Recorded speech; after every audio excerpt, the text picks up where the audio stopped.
Hey guys, tonight we slip quietly into the candlelit chambers of a king who should probably be remembered for ruling half of Mesopotamia. But instead, he's remembered for strumming a lyre like a college kid who just learned his first 3 chords. You're about to spend the night following Shulgi of Ur, whose life was one long jam session between power, ritual, and melody. And fair warning, you probably won't survive this. Not because it's dangerous, but because somewhere between barley bread, temple incense, and slow harp notes, your eyelids will stage a rebellion and shut on you. So, before you get comfortable, take a moment to like the video and subscribe, but only if you genuinely enjoy what I do here. And while you're at it, drop a comment with your location and the local time where you are right now. I love seeing where everyone's drifting off from. It's like a map of sleepy time zones. Now, dim the lights. Maybe turn on a fan for that soft background hum, and let's ease into tonight's journey together. Picture you're around 2100 BCE. The mud brick ziggurat rises like a squared-off mountain over the plain. Fires flicker on rooftops. Somewhere near the palace, you hear the steady plucking of gut strings. That's Shulgi the king, perched not on a throne, but cross-legged on a low stool, tapping rhythm with his sandal against the floor. This was a man who ruled for nearly half a century, long enough to turn his city into a cultural powerhouse. But he also had the nerve to tell people, through hymns he commissioned, that he was basically divine. Still, his preferred proof wasn't a lightning bolt from the gods. It was a perfectly tuned chord.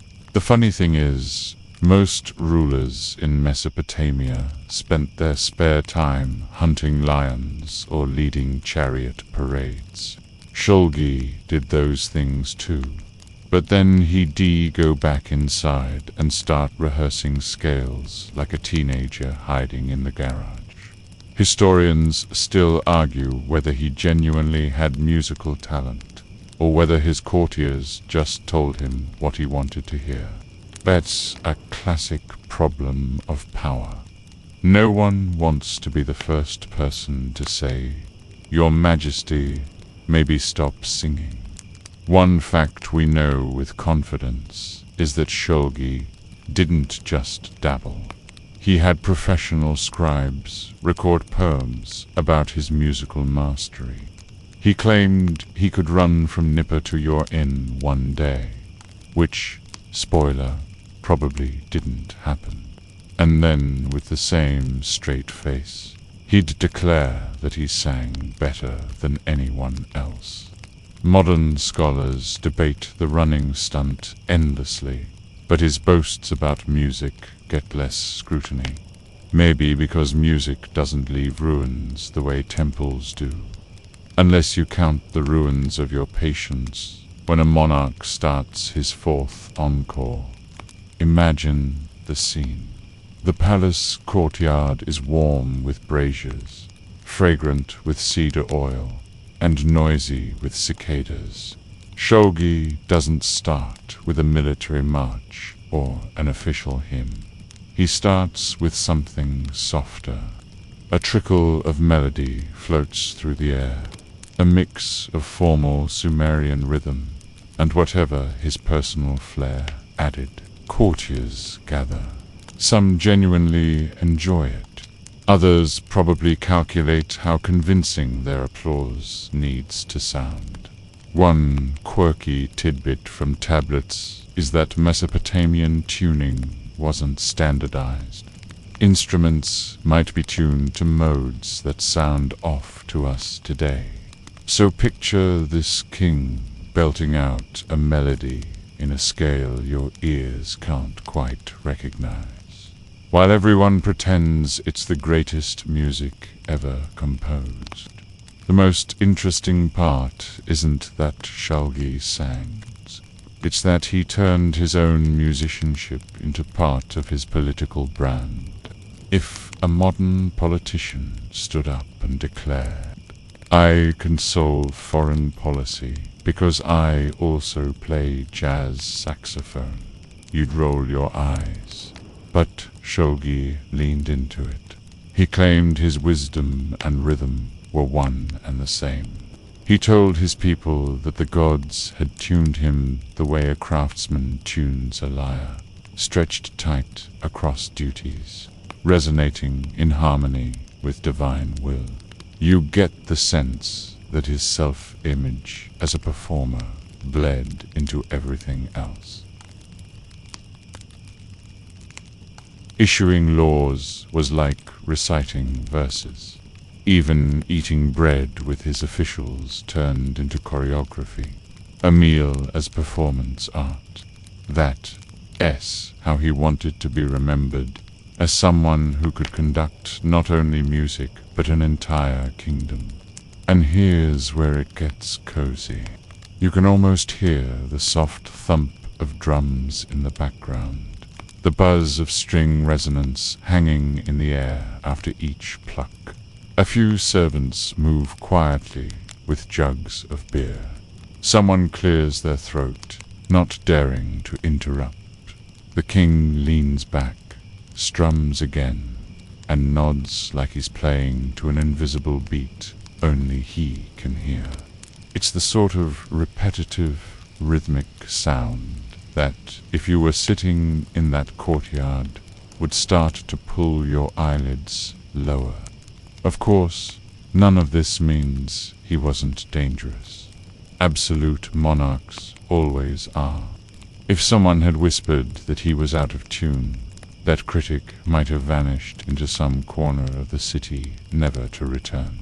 But from our safe distance, in a world where his lyre's strings are long since dust, it's strangely comforting. You don't have to decide whether he was brilliant or ridiculous. You just let the thought of a singing king carry you.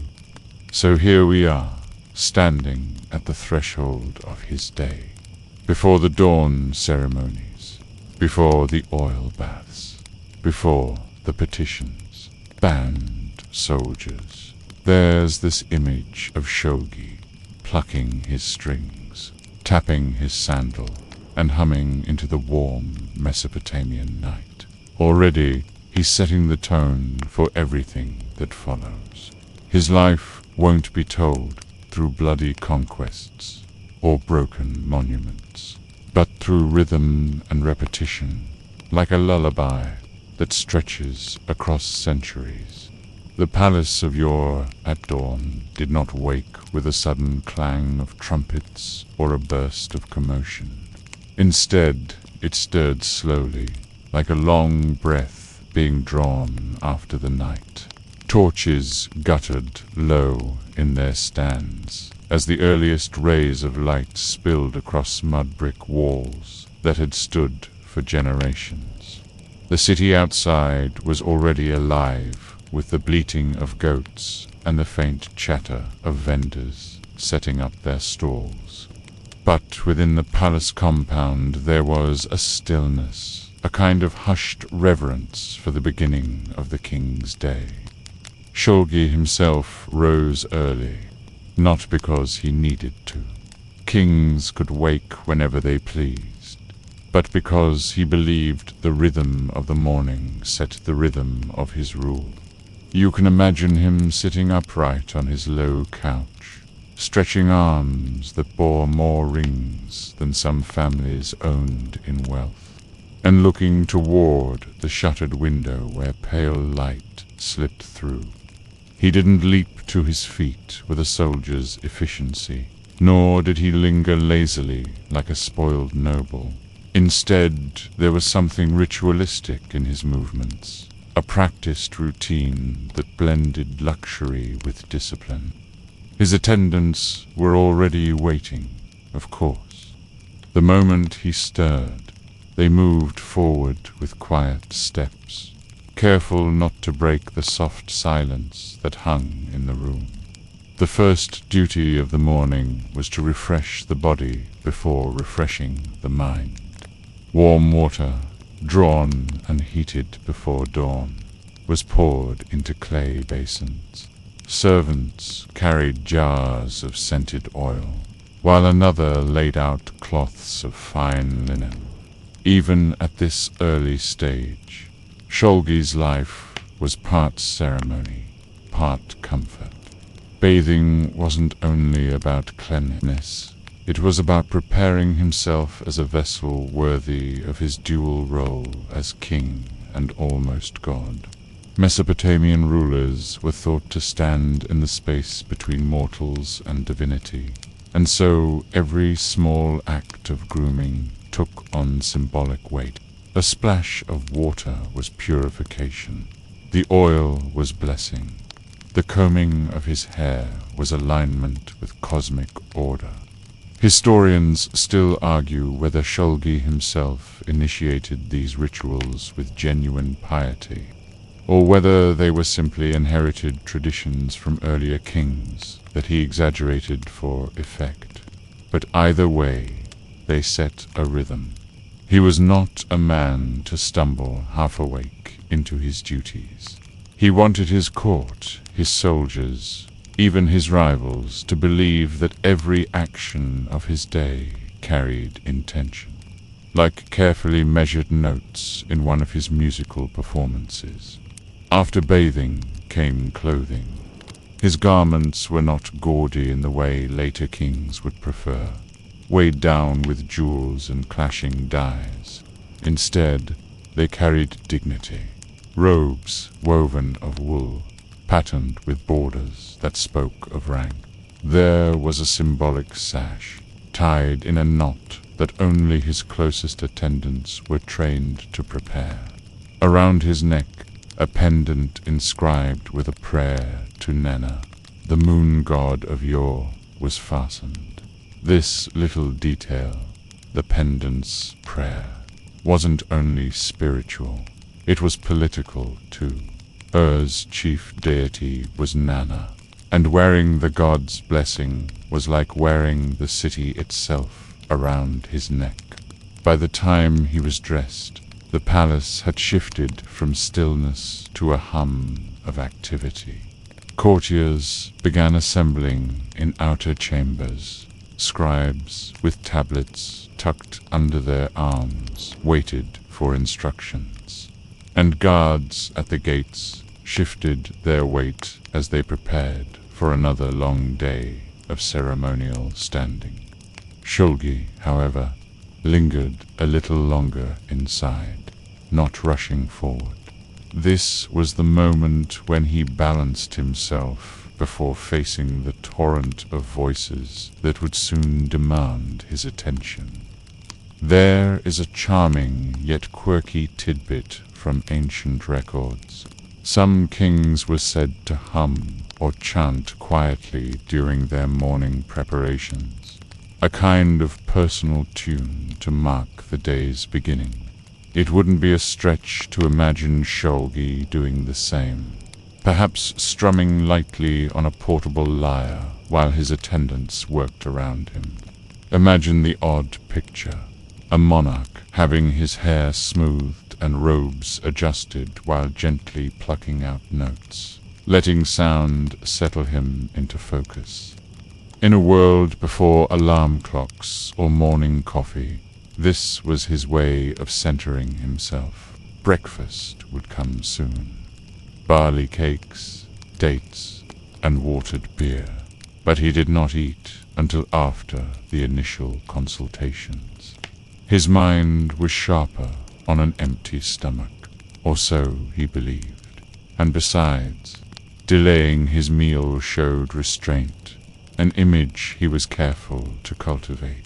Ancient rulers often acted out their authority as much as they exercised it, and showing control over one's appetites was a message to courtiers. If the king can command himself, he can command the world. Through the open courtyard windows, the sounds of yore continued to swell. Smiths hammered at metal, donkeys brayed in complaint, and water carriers shouted as they moved through the streets. The smell of bread baking wafted even into the palace, mixing with the scent of cedar oils and fresh linen. Shulgi would take a moment to breathe it in, perhaps nodding slightly. This was his kingdom waking, and he relished the thought that the rhythm of the city pulsed in time with the rhythm of his own day. It's worth noting that Shulgi's mornings weren't entirely predictable. Sometimes emissaries from distant cities arrived early, bearing gifts or complaints. Other times, an omen, perhaps a strange cloud, or an unexpected movement of stars the previous night, would demand immediate consultation with priests. In those cases, the king adjusted, weaving the unexpected into his carefully measured flow.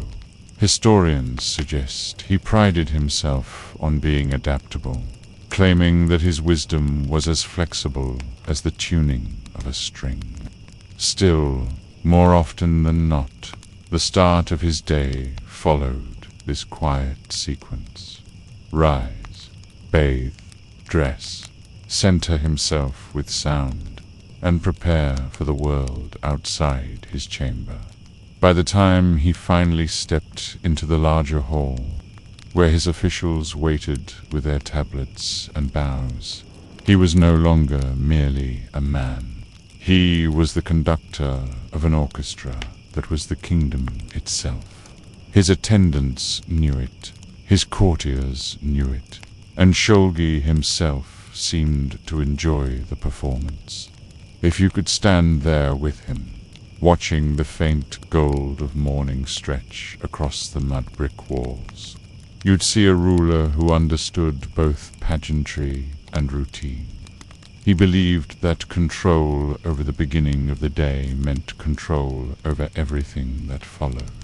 And whether humming a half-forgotten melody or adjusting the folds of his robe, he was already shaping the image he wanted his people to see. A king who woke not in chaos, but in harmony. The ritual of bathing was never just about washing away the sweat of the night or the dust that clung to skin in a hot Mesopotamian climate. For Shulgi, as for many kings before him, it was both performance and purification. By the time the attendants carried the basins of heated water into his chamber, the rest of the palace already knew what stage of the morning had begun. Servants paused in their errands, guards adjusted their stances, scribes tightened their grip on clay tablets. When the king bathed, the city bathed by proxy, or at least that was the message he wanted to project. The water itself was drawn from wells and filtered through reeds, warmed in clay vessels over low fires. It had a faint mineral tampes, which the attendants softened with sprigs of herbs. Into it went drops of fragrant oil, cedar, myrrh, and occasionally imported resins from lands far beyond Sumer. The scent filled the chamber with a calming heaviness, lingering on the air long after the ritual ended. You can picture Shulgi lowering himself into the basin, attendants steadying him, though he hardly needed it, and sighing as warmth curled around his body. The sound of trickling water and the low chants of priests nearby mingled like background music, setting a serene tone. What seems like luxury to us had deeper meaning in his world. Mesopotamians believed water was not just for cleansing the flesh, but for aligning the spirit. To pour water over the body was to wash away misfortune and disorder, a symbolic restoration of cosmic balance. Shulgi leaned into this symbolism with the kind of flair only a king could pull off. When he bathed, he was not only refreshing himself, but re-establishing his role as the axis between humanity and the divine. Historians still argue whether these daily baths were a personal obsession or a deliberate display for those allowed to witness. Some scholars claim Shulgi was unusually attentive to his appearance, presenting himself almost like a high priest in every setting. Others suggest that attendants and scribes later exaggerated these details, hoping to elevate the memory of their ruler by describing him as cleaner, more fragrant, more luminous than any mortal could be. Whichever is true, the ritual stuck in memory. Shulgi, gleaming with scented oil, his skin reflecting the light of dawn, seemed more statue than man. After bathing came the oils. Servants massaged his limbs with slow precision, rubbing in thick unguents that left his skin glowing and pliant. These oils were not cheap luxuries. Some were pressed from olives or sesame grown in the fields of Sumer, but others had traveled across deserts and seas, carried on caravans from distant lands. Every application of oil was a subtle reminder that the wealth of nations flowed into Ur, converging in the body of the king. You can almost feel the weight of it, each drop not merely soothing but symbolic of tribute, power, and reach. One quirky tidbit buried in texts is that ancient Sumerians sometimes used animal fats blended with perfumes, which would melt against the skin in the heat. The effect was both protective and aromatic. Picture Shulgi, already radiant with cedar and myrrh, layered now with a sheen of perfumed fat that gave him the luster of polished bronze. In an age when skin was constantly exposed to sun and grit, this was both practical and aesthetic, a living monument polished daily. His hair received equal care. Combs of carved bone drew out tangles, while attendants applied scented pomades. His beard, trimmed into deliberate curls, was an artwork of patience. Each strand seemed to matter, because in Mesopotamian culture the beard was not simply facial hair. It was a sign of wisdom, masculinity, and divine favor. To present himself with a poorly kept beard would have been unthinkable. The ritual of oiling, curling, and arranging each lock was as important as donning a crown. By the end of the process, Shulgi did not look like a weary man just rising from sleep. He looked like he had emerged from a sculptor's workshop, shaped and finished for the day ahead. His skin gleamed, his robes would soon shimmer, and his scent preceded him like an announcement. Imagine being a courtier standing in the outer chamber, and suddenly this figure entered. Not just a man, but a glowing, fragrant embodiment of kingship. It would have been hard not to bow more deeply, not to believe that he was what he claimed, chosen, elevated, nearly divine. Modern comparisons might sound silly. A ruler starting his day with the equivalent of a full spa treatment. But within that ritual lay careful strategy. Shulgi wasn't pampering himself idly. He was broadcasting power. Every sheen of oil, every curl in his beard, every layer of fragrance told the same story. Here is a king who commands not only armies and scribes, but also the very luxuries of the world. He shines because the world has polished him. And yet, there was something calming, almost hypnotic, in the repetition. Day after day, the same sequence of water, oils, and combs.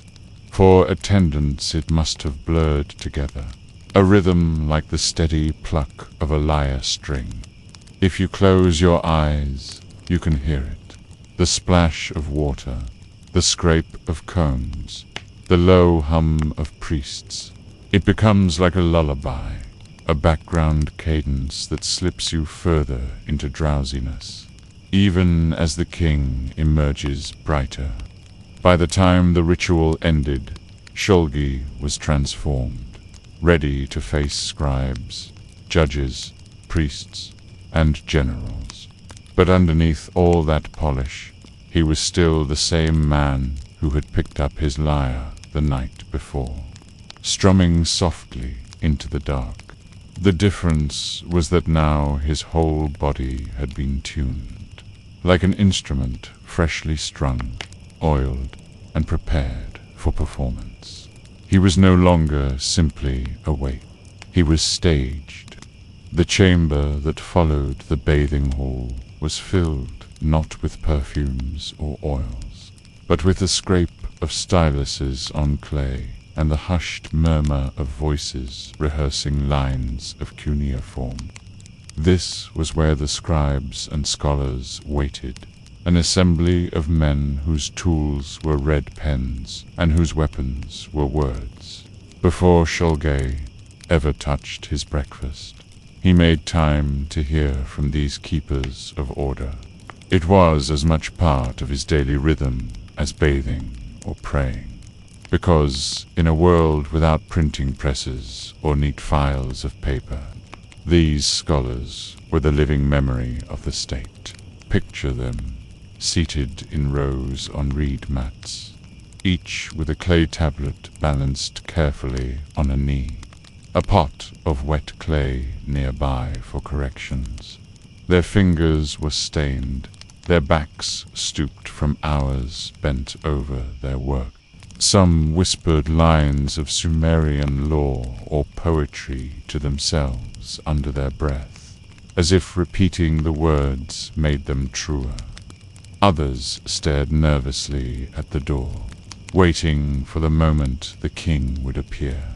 They knew that their duty was not simply to write, but to be seen writing, to present their presence as part of the performance of kingship. When Shulgi entered, freshly oiled and robed, the atmosphere shifted.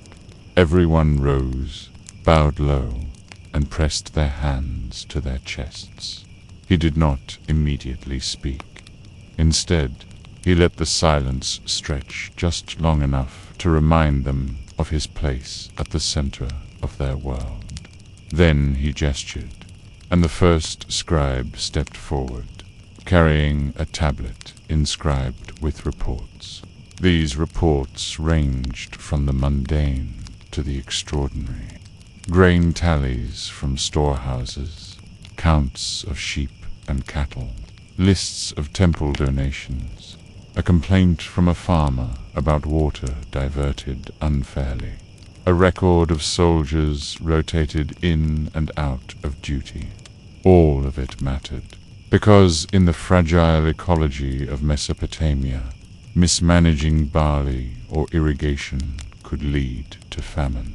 Shulgi liked to present himself as not only a musician, but also a master of numbers, a king who could recite ledgers as smoothly as hymns. And perhaps he could, after all.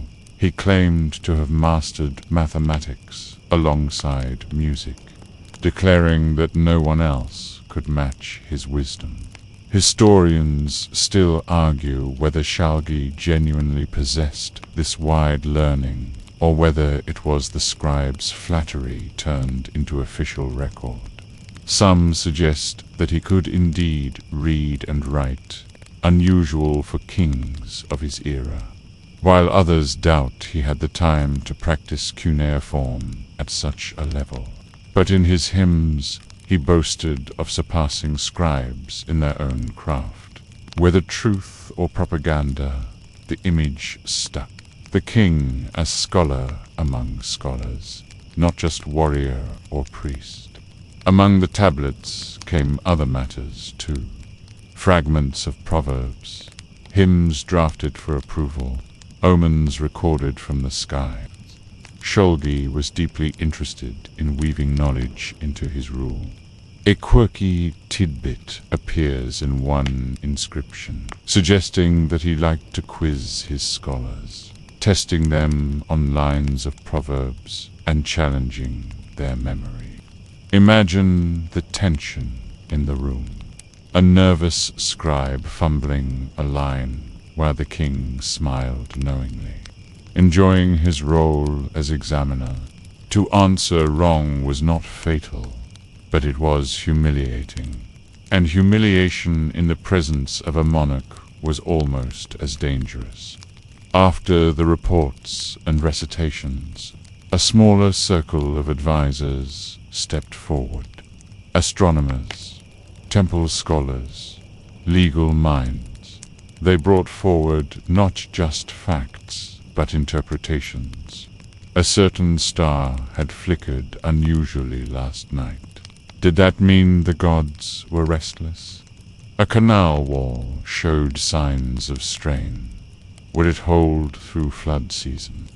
Shulgi listened, sometimes with patience, sometimes interrupting to hum a line or tap a rhythm on his armrest, as though the whole session was simply another performance in which he set the beat. What fascinates modern readers is how seamlessly Shulgi blended intellectual posturing with authority. He wanted to be seen not only as a king who issued orders, but as one who understood the very texture of clay tablets, the weight of numbers, the mystery of signs in the sky. He presented himself as both patron and peer of the scholars, though in truth no one in that room was his equal. The scholars may have had knowledge, but Shulgi had the power to decide which knowledge mattered. By mid-morning, the chambers would echo with a growing pile of tablets. Some would be archived, others broken and discarded after the king's hearing. Imagine the shelves upon shelves of clay slabs, a heavy, silent library of a kingdom. Dust coated them, yet each one represented decisions that shaped thousands of lives. Taxes collected, soldiers stationed, grain distributed, behind the glow of oils and the hum of music. This was the machinery that kept you running, and Shulgi, for all his vanity, seemed to know it well. As the last scribe bowed and retreated, Shulgi might rise and stroll among them, glancing at tablets left half-written, offering a word of approval here, a critical comment there. It wasn't just oversight, it was theater. The king who could bathe like a god and play music like a minstrel could also read your numbers better than you. Whether true or not, that belief gave him leverage. No one dared underestimate him. The morning sun by then had climbed higher, spilling through the lattice windows, lighting the scholars' faces in warm gold. Outside, the clamor of the city thickened. Vendors hawking, children running, donkeys braying. But inside this chamber, the king had performed another act of his daily ritual. He had reminded his kingdom that knowledge and power were inseparable, and that he, Shulgi, stood at their intersection, Only after the accounts were recited and the omens weighed did the king finally allow himself the pleasure of eating. The meal was not extravagant in the way later courts would become, where silver platters buckled under roasted meats and exotic fruits. Shulgi's breakfast was more deliberate, a balance of sustenance and symbolism, chosen to echo both the abundance of his realm and the humility expected of a ruler who claimed to serve the gods before himself. The long, low tables in the small dining chamber were laid with woven reed mats rather than cloth, and upon them were set trays of breads. These were not like the fluffy loaves you know today, but dense, chewy rounds baked from barley, the lifeblood grain of Mesopotamia. Some were plain, others flavored with herbs or sweetened with date syrup. Barley bread was as essential to life as water. The people ate it daily, and so did their king. In every bite, Shulgi could taste the fields of yore, the irrigation canals that brought life to dry soil, and the thousands of laborers who kept the granaries filled.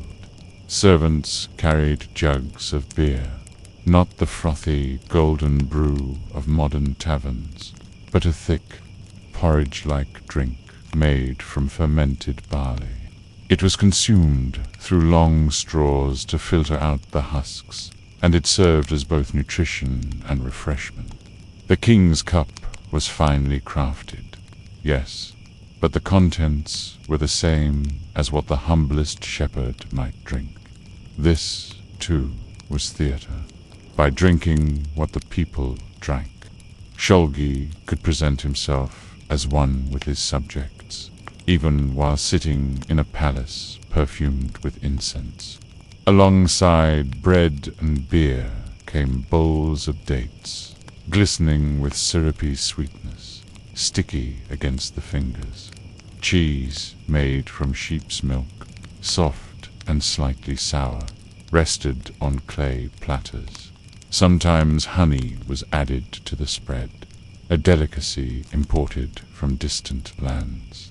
A few small cuts of meat might appear, but sparingly. Meat was a festival food for most people, and though Shulgi could have it daily, moderation carried more political weight than gluttony. To gorge would make him appear greedy. To eat like the common man made him appear wise. There is a quirky tidbit preserved on a few tablets that suggests Shulgi sometimes composed verses while he ate. Imagine it, the king tearing a piece of bread, dipping it into date syrup, and then announcing lines of poetry to his bewildered attendants. It wasn't so much that he wanted critique, who would dare critique a king, but that he genuinely enjoyed hearing his own words tumble into rhythm, as if each breakfast bite had to be matched by a line of self-praise. The attendants laughed politely. Scribes occasionally scratched notes, and somewhere a servant wondered whether this meant breakfast would take twice as long. The meal also carried ritual undertones. Before Shulgi himself tasted the food, a small portion was set aside for the gods, a morsel of bread placed upon an altar, a sip of beer poured onto the ground. It was a gesture of gratitude, a reminder that the bounty of the land did not belong solely to the king, but flowed from the favor of deities like Nana, the moon god, and Inanna, goddess of love and war. In truth, the gods were not there to eat or drink, but the gesture reassured those present that their ruler remembered who truly governed the cosmos. Historians still argue whether this restraint was genuine discipline or careful theater. Some see Shulgi as a ruler deeply pious, grounding his mornings in ritual devotion. Others suspect it was all for show, a performance designed to convince his court and his subjects that he was both humble and divine. The truth may be somewhere in between. Perhaps he believed in the gods sincerely, but also knew the political power of appearing reverent. As the meal stretched on, Shulgi sometimes allowed favored guests to sit with him. Officials who had presented especially useful reports earlier might be invited to share bread and beer. This was both an honor and a subtle binding of loyalty. To eat from the king's table was to be woven into his favor. Imagine the nervous clatter of clay cups, the way these men measured their words carefully as they tried to appear relaxed. The king's laugh could ease the tension, but the wrong phrase might turn breakfast into career suicide. Through it all, Shulgi never lost sight of rhythm. Even while eating, he sometimes tapped a finger against the table, keeping an invisible beat. Meals were not pauses in his performance, but part of the song. The crack of bread, the slurp of beer, the clink of cups, all became percussion in the daily music of his life. By the time he finished, the sun had risen high enough to flood the courtyard with golden light. Servants whisked away empty dishes, attendants wiped the tables clean, and a fresh incense stick was lit to carry the fragrance of cedar through the chamber. The king rose, his hunger satisfied, his spirit ritually aligned. Now he was ready to face the next act of the day, the Hall of Justice, where words and decisions weighed heavier than any stone. The transition from breakfast to judgment was seamless, as if the king's day itself was a performance with no intermission. After the last traces of bread and date syrup were cleared from the low tables, Shulgi moved to the great hall of justice. This chamber was vast, its mud-brick walls lined with plaster, its floors covered in reed mats smoothed flat by years of use. Sunlight streamed in through narrow slits high on the walls, casting bands of gold across the room like the bars of some enormous instrument. This was where justice was played out, as deliberate and rhythmic as one of the king's own songs. Petitioners had already gathered, waiting since dawn. Some were merchants wrapped in traver-dusted cloaks. Others were farmers with hands calloused from canals and fields. There were soldiers, too, petitioning for pay, and temple priests with complaints about offerings. They stood in groups, speaking in low tones, until the guards barked for silence. Then the crowd hushed, eyes turning toward the raised platform where the king would soon sit.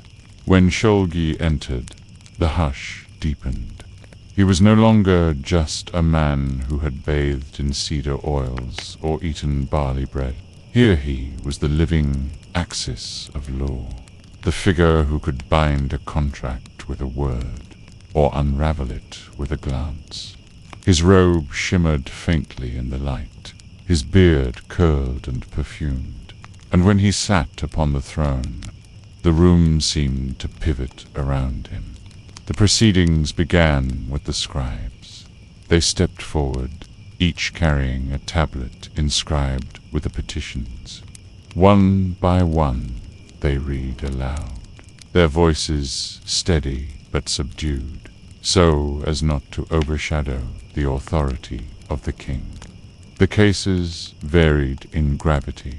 A farmer accused his neighbor of diverting water from a shared canal, a matter of survival in the dry fields of Sumer. A merchant claimed a partner had cheated him in a trade of wool for copper. A priest complained that offerings to the temple had been stolen. Each voice carried the weight of livelihoods, yet all waited on the king's verdict. Shulgi listened with his head slightly tilted, tapping one finger on the arm of his throne. Sometimes he asked sharp questions, probing for inconsistencies. Other times he allowed silence to linger, making the petitioner squirm before offering an answer. B was a king, but he was also an actor, staging justice as theater. The audience, scribes, guards, petitioners, watched as he played the role of wise judge, dispensing order like a carefully measured song. A quirky detail survives in one hymn. Shulgi boasted that he was unmatched in rendering judgments, that his knowledge of law was greater than any scribe or priest. Whether or not this was true hardly mattered. What mattered was that he declared it, and others believed. Imagine a man who had claimed to outpace runners, outplay musicians, and outthink scholars, now claiming he could outjudge judges. Historians still argue whether such claims were exaggerated propaganda, or whether Shulgi genuinely relished these tasks. But what's certain is that he built his image around being more than mortal, capable of excelling in every human craft. One morning might bring a case of theft. The accused, trembling before the throne, would plead innocence, while the accuser pressed forward, voice cracking with anger. Shulgi weighed the evidence, sometimes calling witnesses, sometimes consulting the written codes preserved on clay. Then, with a steady voice, he declared judgment. Punishments ranged from fines of grain to labor in the king's service, and occasionally harsher measures. But beyond the penalty, what mattered was the ritual.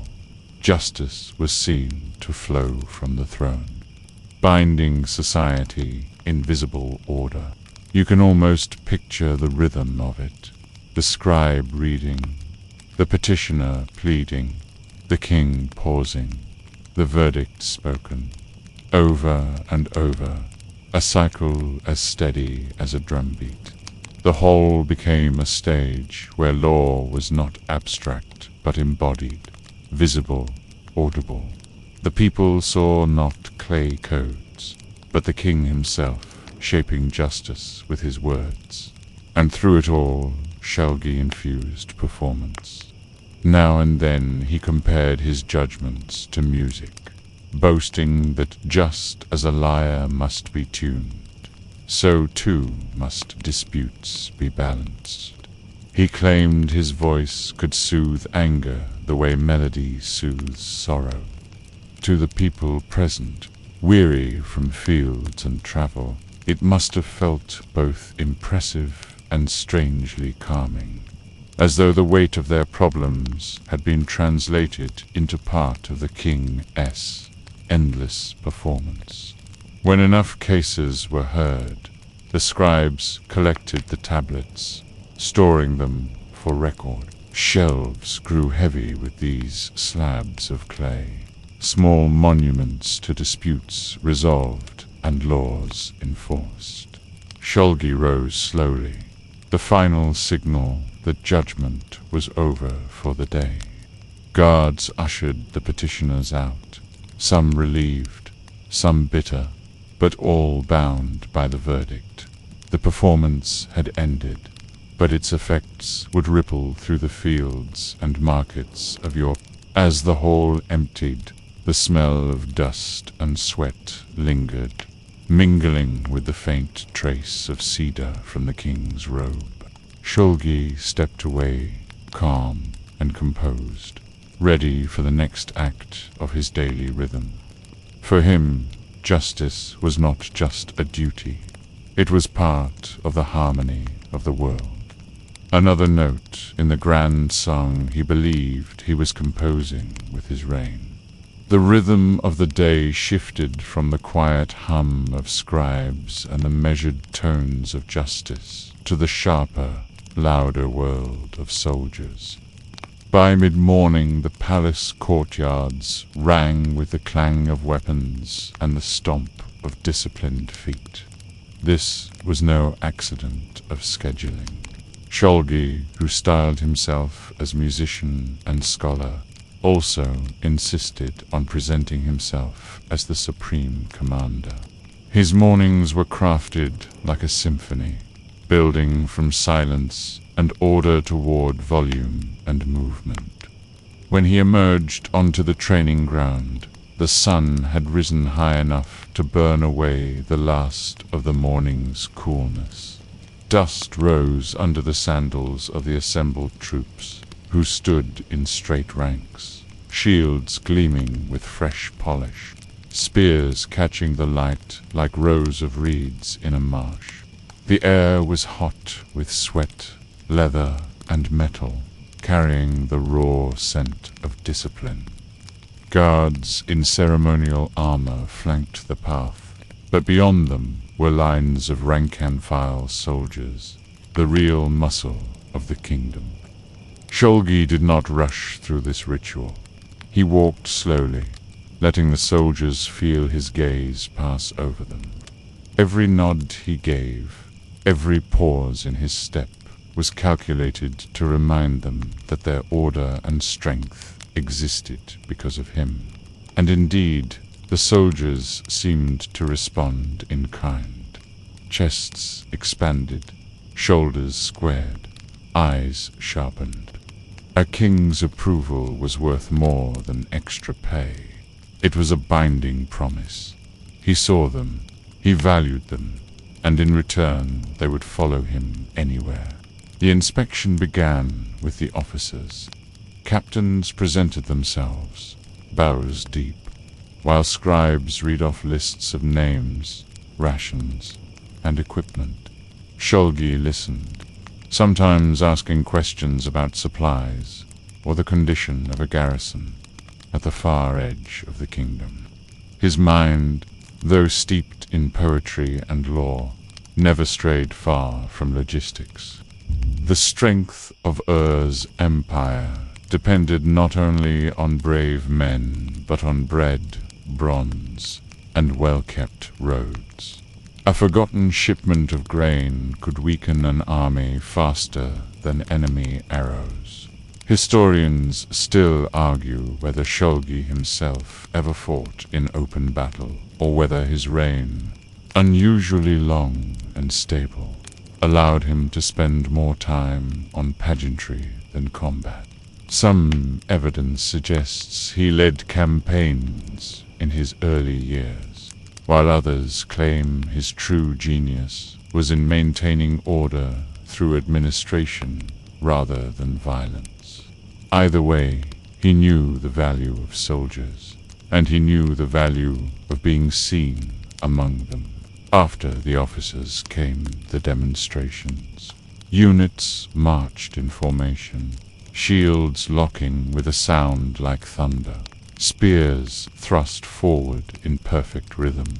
Archers loosed arrows at targets set along the wall, the shafts thudding into straw dummies until they bristled like porcupines.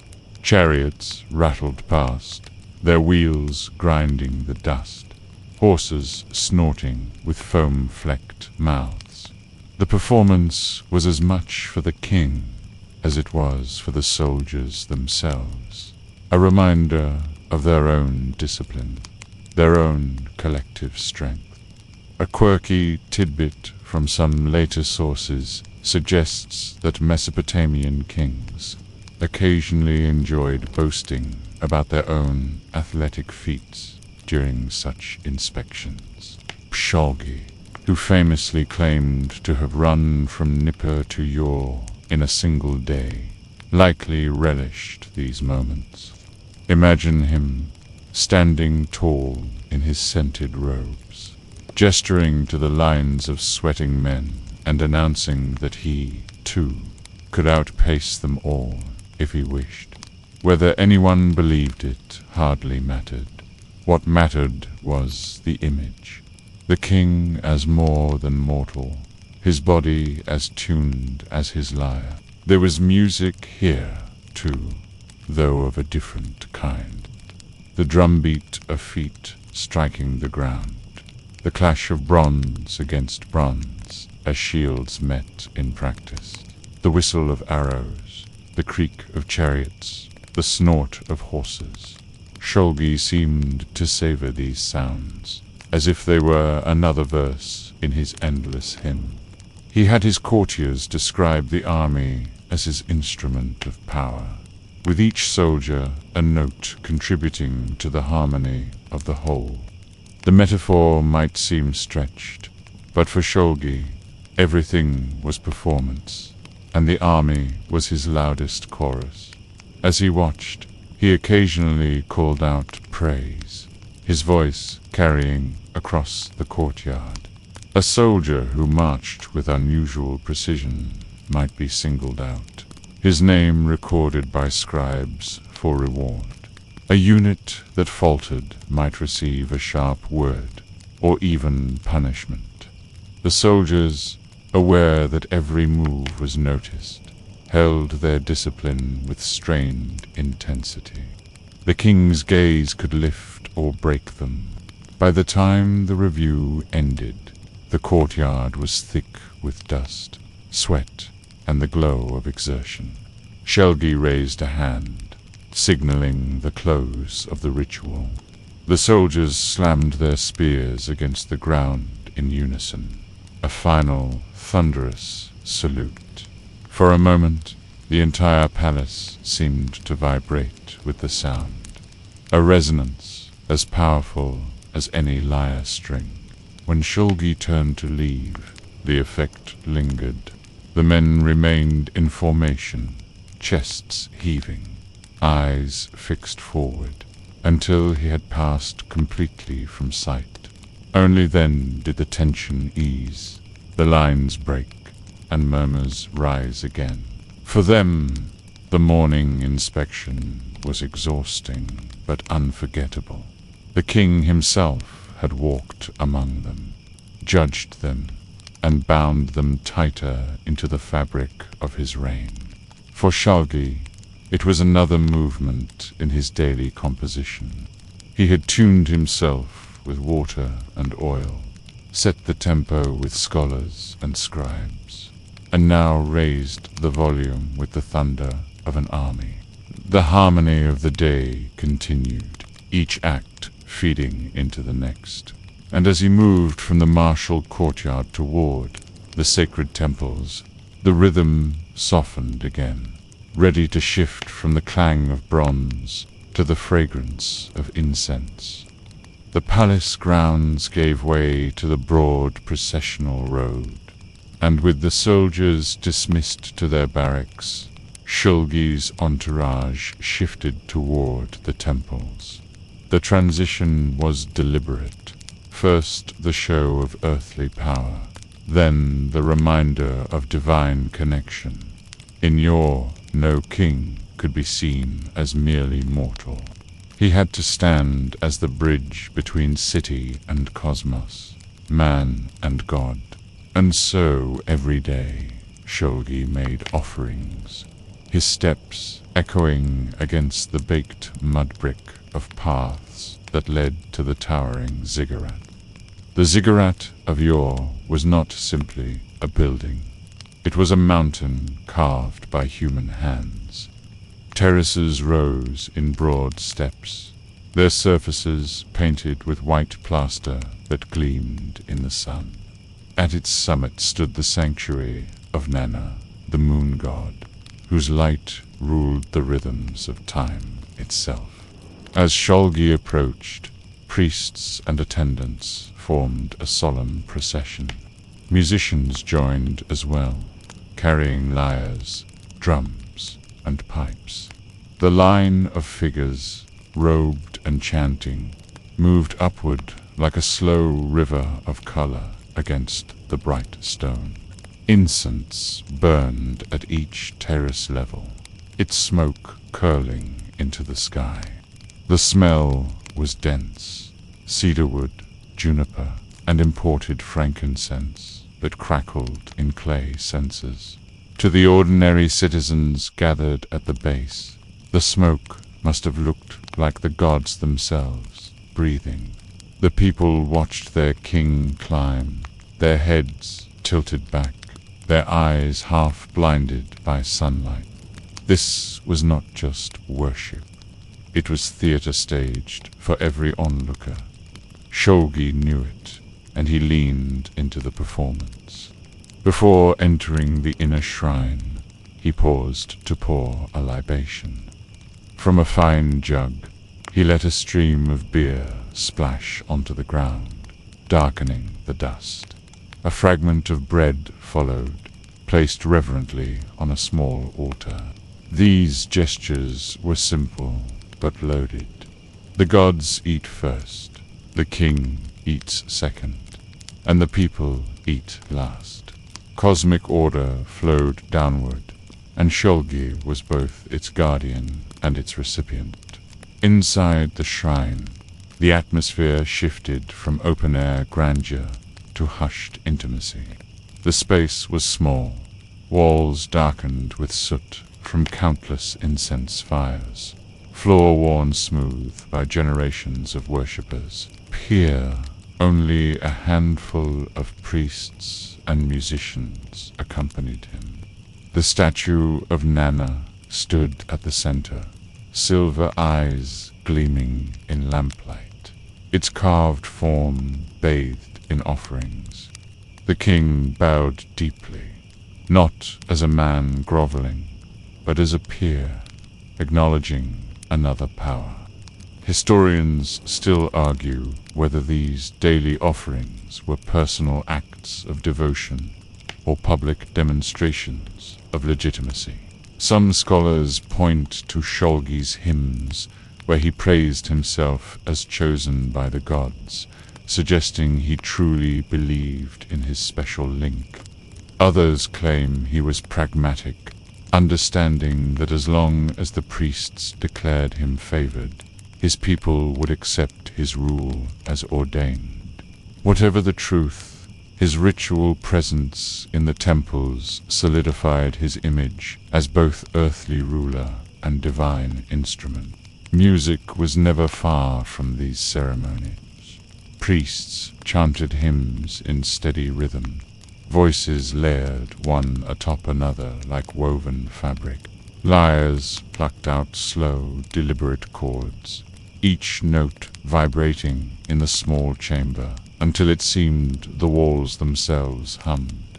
Drums beat a pulse that echoed faintly in the chest, sensing body to prayer.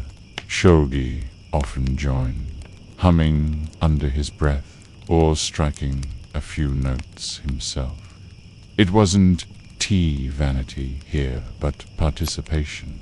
A reminder that even kings were expected to lend their voices to divine praise. One quirky tidbit from the surviving hymns is that Shulgi sometimes claimed he could outsing the priests, boasting that his voice was more pleasing to the gods than any other. Imagine the scene, robed priests solemnly chanting, when suddenly the king's voice rises above theirs, full of self-assured vibrato. Did they smile politely and keep chanting, or did they truly believe he was heaven's favorite singer? Hard to say, but the performance surely reinforced his carefully crafted persona. As the rituals unfolded, attendants presented offerings, bowls of milk, cakes of barley, jars of honey. Animals, too, were brought forward, goats and sheep led with cords of woven wool. Some were sacrificed, their blood poured as offering, the smoke of roasted flesh mingling with incense. To modern ears, it may sound harsh, but in that world, sacrifice was a language, one of the few ways mortals could speak to gods. And Shulgi, fluent in every form of expression, made sure his voice carried loudest in that language too. When the offerings ended, the priests blessed the king with prayers for long reign and prosperous crops.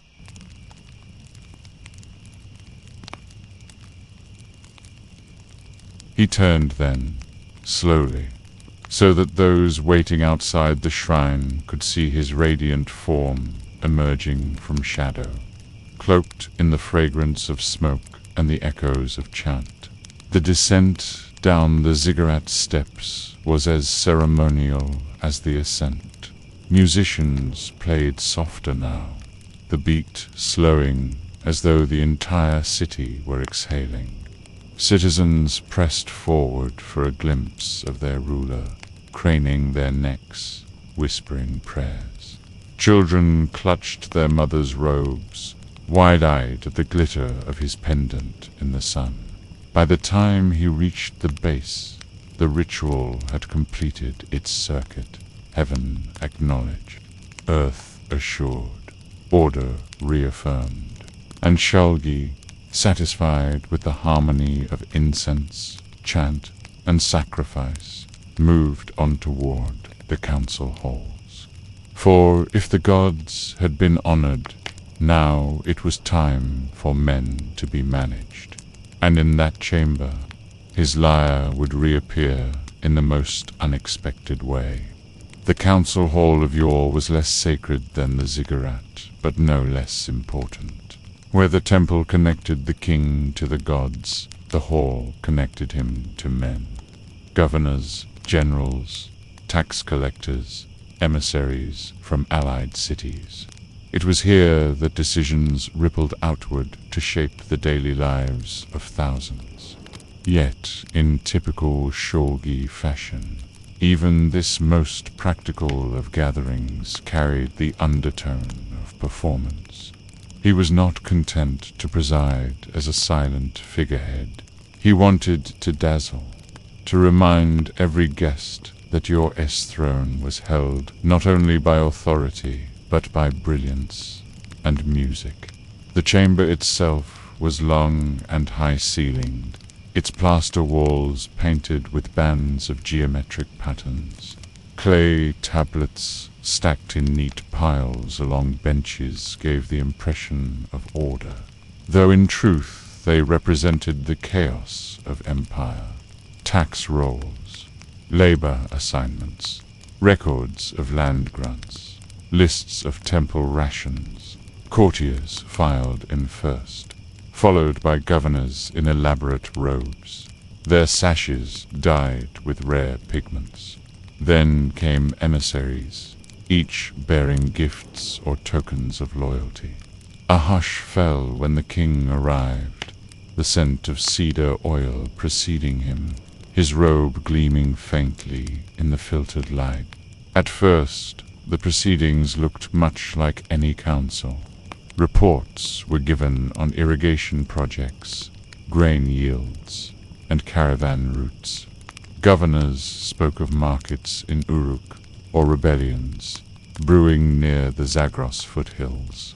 Scribes read aloud lists of tribute delivered from vassal cities. Copper from Megan, timber from the north, lapis lazuli from as far as Afghanistan. Shulgi listened, his eyes sharp, nodding or questioning as needed. But always, his fingers tapped a rhythm on the arm of his seat, as though the bureaucracy itself was just another beat in his grand composition. Historians still argue whether Shulgi's involvement in such councils was as hands-on as the records suggest, or whether scribes exaggerated his presence to magnify his image. Some texts depict him as deeply engaged, challenging governors on details of canal engineering or caravan safety. Others hint that his real focus was on maintaining the performance, listening long enough to seem omniscient before steering the meeting into spectacle. Perhaps both are true. He was practical enough to manage, vain enough to perform. It was in the middle of such councils that Shulgi would sometimes reach for his lyre. Not every day, but often enough that the habit became legendary. Imagine the scene. A dignitary from a border city nervously explains the risk of bandits on a trade route. The tension is thick. The room hums with unease. Then the king lifts a lyre, cradles it, and begins to pluck out a gentle rhythm. The conversation falters, then pauses altogether. All eyes shift to him. Slowly, deliberately, he sings a few lines, not frivolous ones, but verses tying governance to harmony, declaring that just as strings must be tuned to balance, so must the cities of Sumer be brought into accord. It was part metaphor, part intimidation. Who could argue with a king who interrupted policy with music? By doing so, Shulgi reminded them that the laws of yore were not only practical but cosmic, woven into the very rhythm of the world. A decree from him was not just a line on a tablet. It was a note in the divine song. A quirky tidbit from surviving hymns is that Shulgi sometimes compared rebellious governors to strings out of tune, declaring that he, the master musician, would tighten them back into harmony or snap them if needed. Picture the uneasy laughter round the hall as he sang such lines. Was it poetry or threat? Both. And that was the brilliance. The lyre was not his only tool. After playing, he often demanded that scribes set his words into tablets on the spot, ensuring his impromptu verses became permanent record. In this way, moments of performance turned into official history. His voice in song became his voice in law. To the modern mind, it seems eccentric. To his courtiers, it was undeniable authority. As the council continued, debates broke out. Governors argued over taxation shares. Priests pressed for more offerings. Generals pushed for reinforcements at distant posts. Shulgi let them speak, occasionally leaning back and strumming again, letting the plucked notes settle disputes by sheer strangeness. Imagine the frustration. How do you argue about canal repairs when your king starts humming over your words? Yet the effect worked. The room softened, tensions cooled, and decisions emerged. His music, odd as it seems, became a tool of governance. By the end of the session, agreements were recorded, petitions answered, and tribute acknowledged. The dignitaries bowed deeply before leaving, each carrying not only the king's decrees, but also the memory of his performance. They would return to their cities, saying not just that Shulgi had ruled wisely, but that Shulgi had sung by. And for him, that was the point. He wanted to be remembered as more than judge, more than general, more than priest. He wanted to be the king whose reign sounded like music. Even in the council hall, amid the clatter of clay tablets and the drone of reports, he strummed his strings and bent the world to his rhythm. By the time the session ended, the day had already stretched far, and sunlight poured through the high windows in slanted beams. The king, still humming softly, rose from his seat, leaving the hall buzzing with a mixture of awe and bewilderment he so carefully cultivated.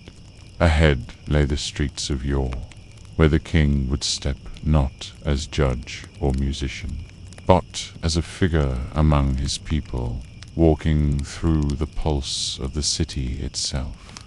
When the council broke and the last tablets were tucked away into shelves, Shulgi did not retreat into the cool shadows of the palace. Instead, he often chose to step outside into the streets of Ur itself.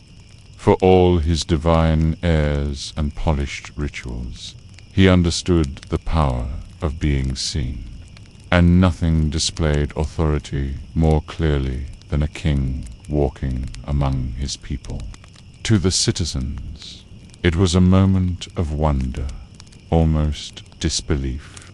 The ruler who claimed to be half-god, striding past the same markets where they bartered for onions and fish. The streets of Ur were alive by this time of day. Sunlight beat down on the mud-brick houses, their flat roofs piled with storage jars, or hung with drying laundry. Narrow lanes wound between dwellings, opening suddenly into wider avenues that bustled with activity. Merchants sat on reed mats before stalls laden with copper tools, beads of carnelian and lapis lazuli, baskets of figs, and the ever-present barley bread.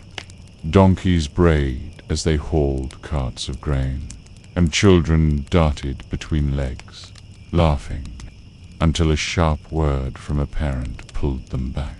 As Shulgi walked, an entourage surrounded him, guards with spears, scribes carrying tablets in case he dictated a decree on the spot, priests murmuring blessings. Yet he moved slowly, deliberately, pausing often to watch or to speak. To the baker shaping dough with practiced hands, he might nod and comment on the aroma of fresh loaves, poured to a potter at his wheel. He might compare the smooth clay vessel to the shaping of laws. Everything was metaphor to Shulgi, and everything could be woven back into the performance of kingship. Historians still argue whether these walks were truly spontaneous or carefully staged. Was Shulgi genuinely interested in the daily life of his people? Or were these processions orchestrated displays meant to reassure citizens that their king was attentive? The surviving hymns boast that he knew the tongue of the farmer and the merchant, suggesting that he prided himself on accessibility. But whether sincerity or spectacle, the effect was powerful. The city saw its king as a man who noticed them. The markets themselves were a symphony of noise and scent. Sellers shouted prices, haggling rose and fell like waves. Animals brayed and clucked. Shulgi seemed to enjoy this chaos. One quirky tidbit preserved in later tradition claims that he once paused to buy a trinket, a carved figurine, from a market stall, not because he needed it, but to show that even the king could be a customer. Imagine the stir, a merchant fumbling in shock as the most powerful man in Smar held out a piece of silver in exchange for a humble object. Whether the story is true or embroidered, it fits the pattern of a king who turned every moment into a scene. As he moved deeper into the city, the crowd thickened. Citizens bowed low, some pressing foreheads to the ground, others simply staring in awe. Mothers urged children to look, whispering that they should remember this moment. Shulgi occasionally reached out to touch a child's head, murmuring a blessing, his fingers leaving a trace of cedar oil. To the people, that touch was worth more than coin. It was a sign that the gods had brushed against their family. But the king was not only observing, he was also inspecting. His sharp eyes noticed the cracks in walls, the wear of paving stones, the state of the canals that ran between streets. Scribes followed closely, noting his comments. Repair this drain, clear that waterway, punish the official who neglected his post. It was part of his reputation, a ruler who walked the streets to catch what his governors missed. The city became a stage, but also a ledger, and Shulgi read it with the same seriousness he gave a tablet. The air was thick with scent, roasting fish near the docks, heaps of garlic and onions piled high, sweet dates oozing syrup. Shulgi lingered near stalls where spices were sold, inhaling deeply as if to absorb the world's variety. He often compared such fragrances to music, saying that just as different notes created harmony, so too did the mingling of scents make the city whole. To his attendants, it was another metaphor. To the crowd, it was wisdom spoken like poetry. Occasionally, he stopped to listen to street musicians. Lyres, flutes, and drums were common in the markets, their players hoping for coins or food. Imagine their shock when the king himself paused, smiled, and perhaps even hummed along. A few bold ones might strike up a praise song for him, hastily weaving his name into their verses. Shulgi, of course, would beam, perhaps drop a coin, and move on, leaving the musician boasting for weeks that the king had listened. By the time the procession wound back toward the palace, the city was buzzing. Stories spread faster than trade. The king had blessed a child, inspected a canal, bought a figurine, listened to a song. Whether each detail was true or not hardly mattered. What mattered was the memory of his presence, the feeling that their ruler was both above them and among them. And Shulgi, satisfied with the effect, returned to his palace chambers. The streets had provided their energy, their noise, their living music. Now it was time to turn to quieter harmonies. The scholars' debates, where the noise of the market transformed into the murmur of ideas. The palace quieted again as Shulgi left the bustling markets behind, where the streets of yore had pulsed with clamor, dust, and color. The scholar's chamber hummed with a different kind of energy, slower, steadier, more deliberate. This was where minds clashed instead of swords, and where ideas about the heavens, omens, and history were sharpened like bronze blades. If the army was his chorus and the markets his percussion, then the debates of his scholars were the strings, plucked in tension and harmony. The room was long and narrow, lined with shelves stacked high with clay tablets. Some were fresh, still soft to the touch. Others bore marks so old the edges had begun to crumble. Lamps flickered in wall niches, casting uneven light across the scholars who gathered on reed mats. They wore plain robes, ink stains dotting their fingers, eyes sharp with the confidence of men who believed they held the keys to mysteries beyond ordinary life. Shulgi entered without fanfare, But the scholars rose anyway, bowing as he passed. He did not sit upon a throne here. Instead, he lowered himself onto a cushioned seat among them. This was not false humility, but part of the performance. He wanted them to believe he was one of them, their equal in wisdom, and perhaps he even believed it himself. The debates began. A scribe recited a passage from an omen text. If the moon appears shrouded in red, it means the land will face hunger. Another scholar challenged the reading, insisting it foretold war instead. Voices rose, hands gestured, and clay tablets were passed around for scrutiny. The arguments were not idle chatter. Omens mattered. They shaped planting, trade, even military campaigns. To misinterpret the heavens was to misguide the kingdom. Historians still argue whether Shulgi truly engaged in these debates with depth, or whether he simply staged his involvement.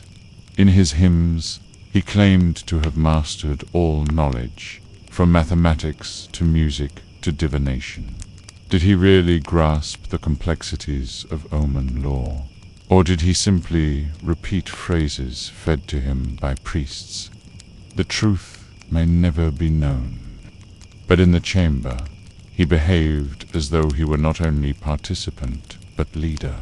At times, he leaned forward, challenging a scholar's interpretation with his own. If the moon is red, he might argue, then it reflects the blood of enemies, not famine. Therefore, it is war the gods foretell. The scholar, trapped, would bow and adjust his argument, his voice softening. Shulgi would nod, satisfied, and the debate would shift. A quirky tidbit preserved in one tablet suggests that Shulgi enjoyed turning debates into competitions. He would order two scholars to present opposing interpretations, then sit back like a judge at a contest. The winner was rewarded with fine oil or a robe, while the loser was publicly corrected. Imagine the tension. Grown men, masters of their fields, arguing furiously while the king tapped his finger like a drummer keeping time. To lose was humiliating, but also part of the spectacle, reinforcing the king's supremacy. Other times, the debates wandered into history. Scholars recited tales of kings long gone. Gilgamesh, Lugal-Zagesi, Sargon of Akkad. Shulgi listened, then boasted how his reign surpassed theirs. He claimed to have run further, sung sweeter, judged more wisely. He had tablets inscribed praising himself as the strong man who knew every tongue and mastered every skill. To modern ears, it sounds arrogant, but in that chamber it was half joke, half gospel truth. The scholars also discussed the stars. Astronomers described constellations, noting the movements of Venus and Jupiter. Their calculations, scratched into clay, attempted to predict the gods' will.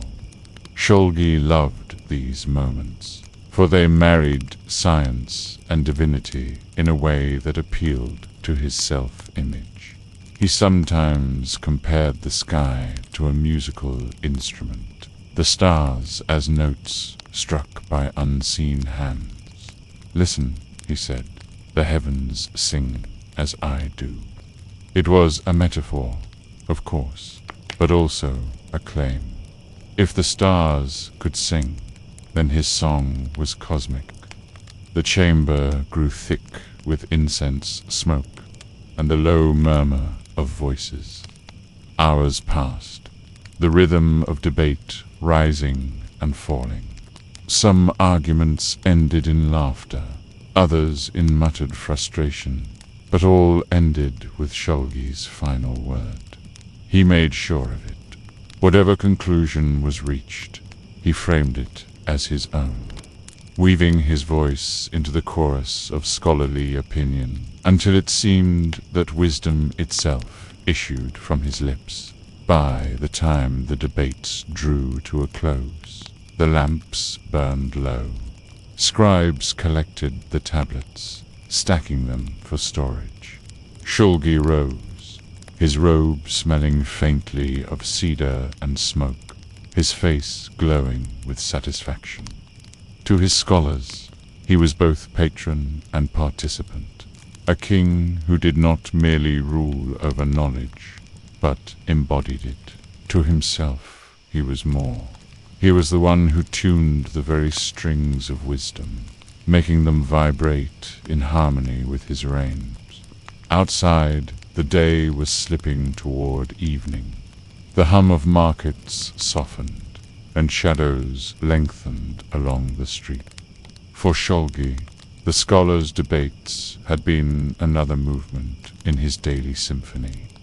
Quieter than the soldiers, but no less powerful. Now, with his mind sharpened, he turned toward the outer fields, where yet another performance awaited. The ritual hunts and quiet walks beyond the walls of your...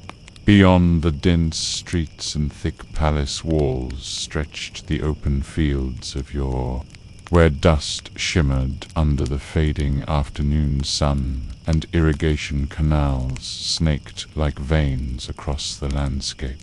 It was here, away from the hum of scribes and priests, that Shulgi sometimes turned his attention to ritual hunts and reflective walks. These outings were not mere leisure. They were performances too, staged demonstrations of vigor and kingship. To hunt was to prove mastery over nature. To walk was to show communion with it. Both fit neatly into the music of his day, blending spectacle with a quieter, almost meditative rhythm.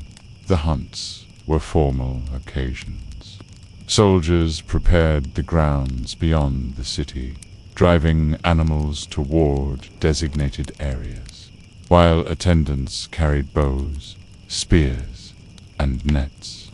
Trumpets sounded, not unlike the roll of drums that had greeted his soldiers earlier in the morning. Then came Shulgi, robed lightly for movement, his beard carefully oiled despite the dust.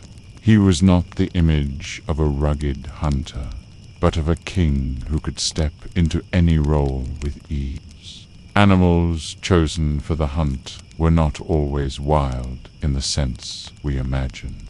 Gazelles, boars, and sometimes lions were driven in, but there were also penned animals released for ritual slaying. To modern sensibilities, it might feel staged, even cruel, but in Mesopotamian eyes, it was a necessary act. The hunt symbolized cosmic order, the king against chaos, humanity against the wilderness.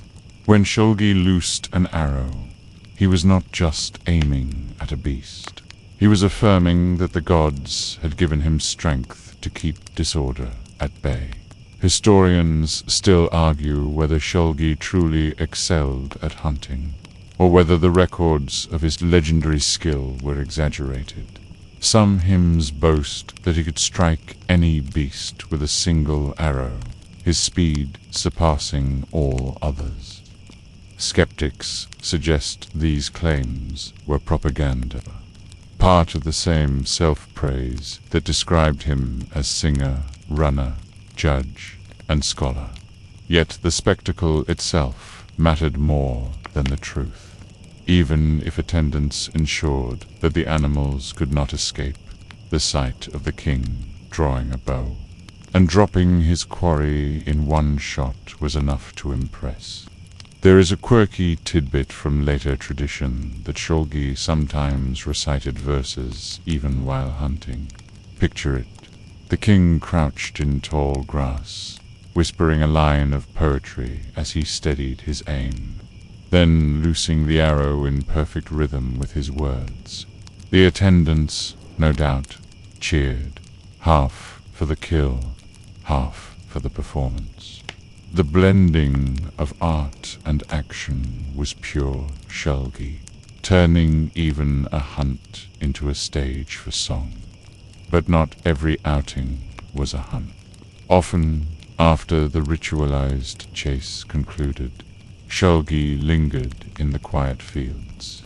He would walk along the canals, sandals crunching on dry earth, attendants trailing a respectful distance behind. The air was heavy with the smell of wet clay, reeds rustling in the breeze, and the distant calls of herdsmen driving goats. Here, away from the dense press of the city, the king seemed to slow. His fingers sometimes plucked at an imaginary lyre, tapping rhythms against his thigh as he gazed over fields that fed his people. To the casual eye, this might have looked like leisure, but for Shulgi, it was another part of the performance, a king communing with the land itself. He liked to be seen inspecting the canals, commenting on the flow of water, questioning attendants about the yield of crops.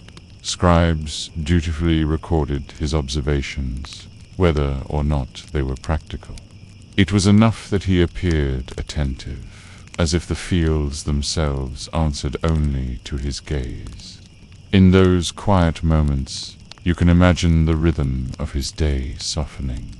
No chants of priests, no clash of soldiers, no noise of markets, only the wind through reeds and the steady buzz of insects. The silence itself was musical, a pause between movements in the symphony of his reign. Shulgi, who spent so much of his life claiming mastery, may have felt here the only space where he did not need to prove anything.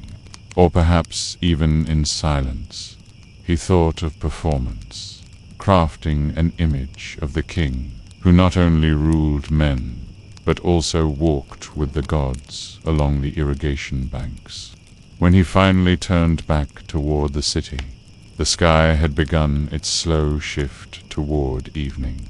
The horizon glowed with amber light, reflecting on the water in the canals. Attendants carried back the game taken in the hunt, symbols of the king's strength.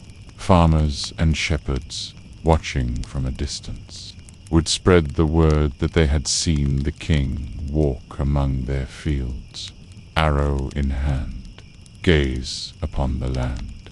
And whether or not he had struck the arrow himself, the story would harden into memory. Shulgi was mighty in the hunt, wise in the walk, and tireless in tending his land. By the time he returned within the palace gates, the sounds of preparation for evening had begun. Fires lit, kitchens buzzing, musicians tuning instruments. The quiet of the fields gave way once more to the clamor of court life. Ahead awaited the evening banquet, where food and music would blend into one long, glowing performance. By the time Shulgi returned from the fields, twilight had settled over Ur. The heat of the day bled into softer air, and the glow of hearths flickered across rooftops. Within the palace, however, the night was only beginning. Servants hurried through the corridors carrying platters. Musicians tuned their instruments with soft twangs, and the great banquet hall filled with the murmurs of anticipation. If the morning rituals were about purification and the afternoon about discipline, Then the evening belonged to celebration. The hall itself was long and low-roofed, lined with carved wooden pillars and lamps that cast warm, dancing light on polished walls. Reed mats and low couches were arranged in rows, each prepared for officials, priests, favored generals, and foreign dignitaries. The air was thick with aromas before the first guest even entered. Roasting lamb, stews spiced with garlic and cumin, honeyed cakes cooling on trays.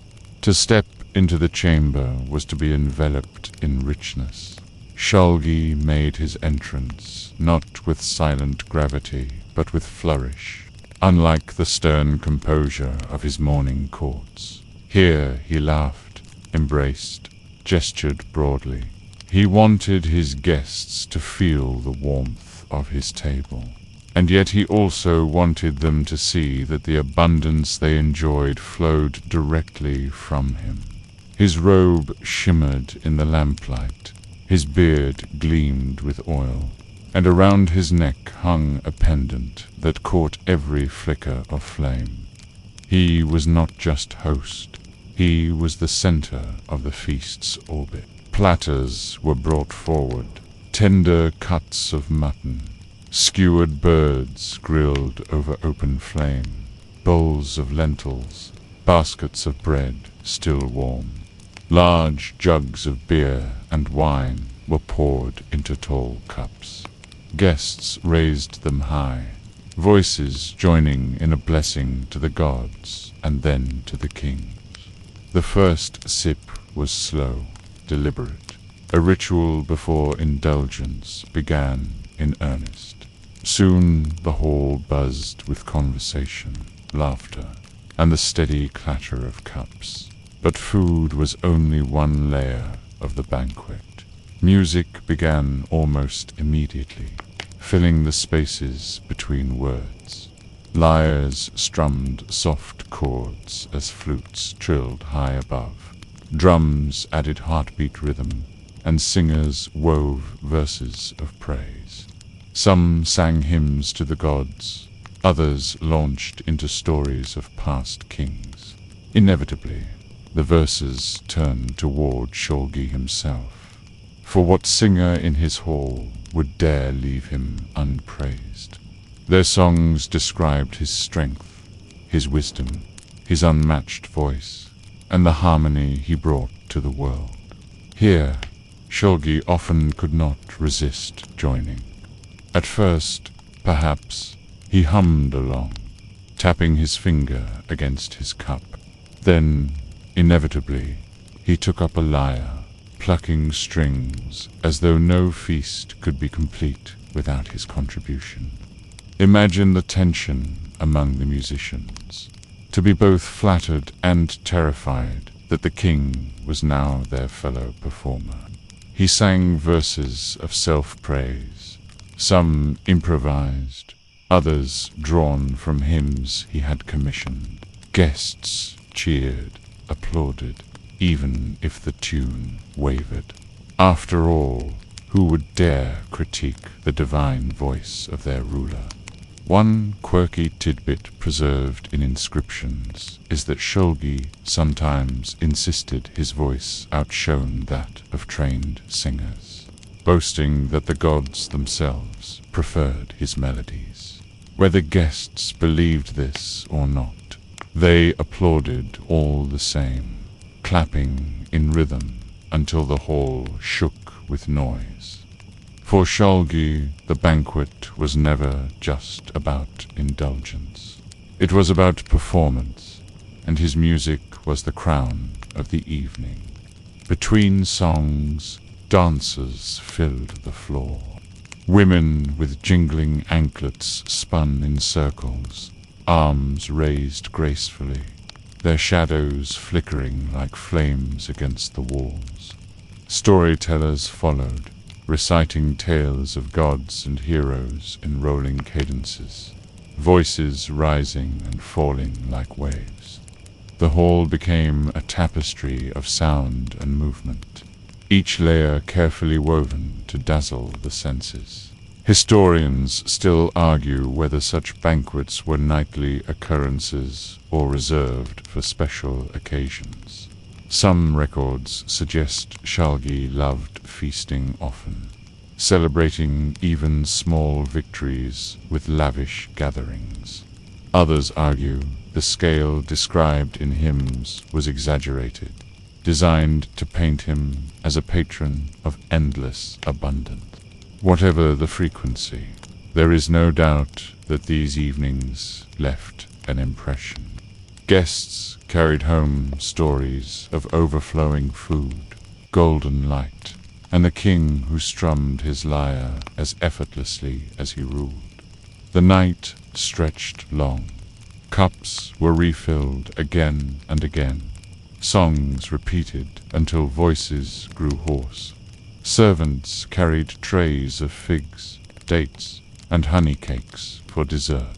Musicians shifted into softer tones, lulling rather than rousing, guiding the feast into slower rhythm. Guests leaned back on their couches, bellies full, eyelids heavy. Yet Shulgi remained lively, smiling, reciting, strumming, as if his energy was endless, as if he had been tuned by the gods to never falter. Finally, as the lamps burned low and the guests slipped into drowsy contentment, Shulgi lifted his cup one last time. He toasted the gods, the people, and himself. Always himself. His voice carried across the hall, steady and proud. Then, with a final strum of the lyre, he ended the night's performance. The banquet faded into murmurs as guests drifted out, leaving the hall scattered with empty cups and crumbs of bread.